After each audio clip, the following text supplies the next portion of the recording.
Goodbye, Mandela, my first black president.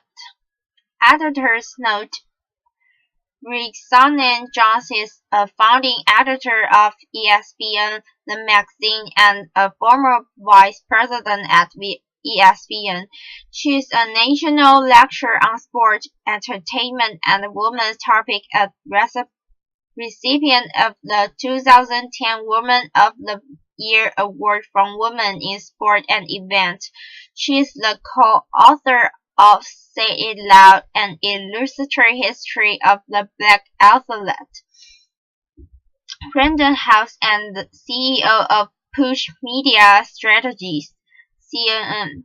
Get over there, girl, can you read? Stand in this line. The costumes agents armed with a machine gun barked at me while pointed her finger in my face. The female Afrikaner's costume agent was apparently upset that I wasn't moving along quickly enough. It was clear that she didn't like the looks of me because she refused to look me in the eyes or answer my questions about where to go next. Girl, who does she think she is talking to? I asked my travel companion, who was white and male. I don't have to take that kind of rudeness from anyone, but he begged me to keep my opinions to myself before I got arrested or worse. You see, it was 1992 and I had just landed in South Africa, and while the Nelson Mandela may have been freed from prison in 1990 after 27 years of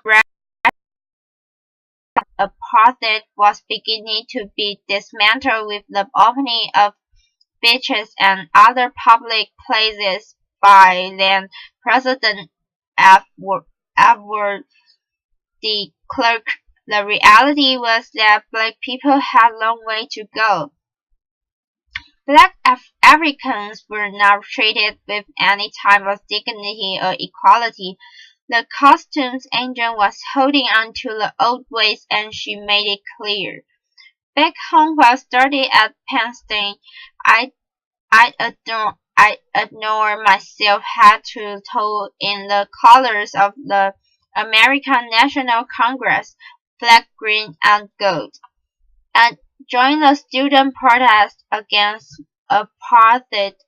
We demanded that the university devise as holding from all corporations that were doing business in South Africa, companies like IBM, General Motors, and Coca-Cola. Students of all races and backgrounds around the world had joined the anti-apartheid movement. Scientific towns were erected, strikes were begun. In my life, I began to think about my generation's collective power to force change. Devised now. Free Nelson Mandela were our battle cries back then. Honestly, I didn't really know much about South Africa and had just begun to learn about Nelson Mandela, who is revered today but was rarely mentioned in the venerable back then. Was in any of my world history classes. After reading about his life and studying the history of South Africa, Madiba became a hero and symbol of freedom for me and many of my generation. We were hungry for a courageous leader of our own, a civil rights movement of our own, and a way to contribute our voices to fight for freedom against the greedy, consumer-driven politics of the 1980s. Armed with the journalism degree and desire to eradicate injustice, I set out to change the world. But I soon found out that it was naive to set such a lofty goal, considering I didn't truly understand anything about the world except what I read in the newspapers. And I admit, protesting in the safe confines of elite college campuses isn't exactly radical. Conference appreciated my good intentions, challenged me to dig deeper to understand their work. It was not enough, they said, to don the colors of the and wave against lines. If you really want to know our country and our struggle, go see it for yourself. Meet our people live in our township, not a fake shantytown, and learn about the rich, vibrant culture of South Africa. And that's exactly what I did, much to the chagrin of my family, who feared that I might be killed in a protest, catch a horrible disease, or worse, get trampled by an elephant. We were not a worldly family back then. For me, traveling to South Africa in the early 1990s, before apartheid was fully dismantled, was an eye-opening experience. The country at the time was a paradox of extremes, stunning and abundance of natural resources, but the wealth that was generated was only benefiting the whites while the specter of the Civil War loomed. The white people were anxious and hostile at the quickly changing balance of power and threatened to flee the country, taking their wealth and corporations with them. Black Africans were hopeful after the release of Mandela, but frustrated with what they saw as the slow path of change. The chains of apartheid were still a very big part of their everyday lives. For me, living there in the township with families, both wealthy and poor, of my South African friends changed my life and my perception of what I was as a the world and who had a responsibility to stand up to injustice.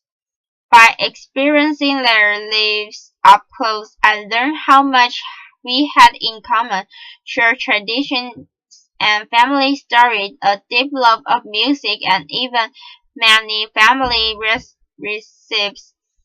I was strengthened by the connection between my African ancestors and my American relatives. They had the strength to survive against extreme oppression and the ingenuity and intelligence. In Africa, I met courageous journalists who had risked their life and lived in a daily fear because they dared to speak out against the apartheid. They told me more about journalism, ethics, and reporting than any college course could. And I met loving mothers and young women and men who refused to let generations of oppression crush their determination to fight for freedom or their joy for the small blessing in life. And I learned that there are times when the best battle strategy is take up arms to fight your enemies.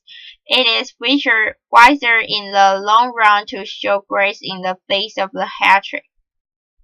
Above all, Mandela showed the world that we can never be completely free until we free ourselves of hatred.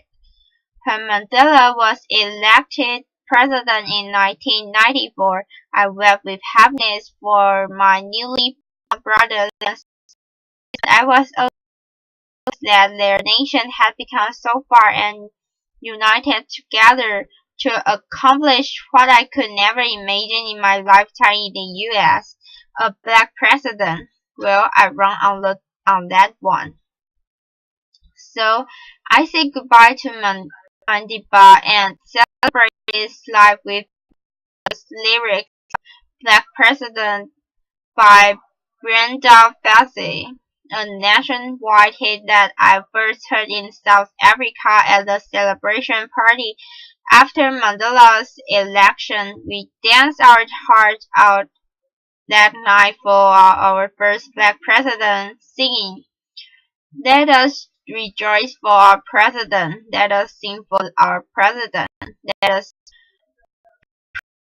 president, let us dance for Mandibar's freedom."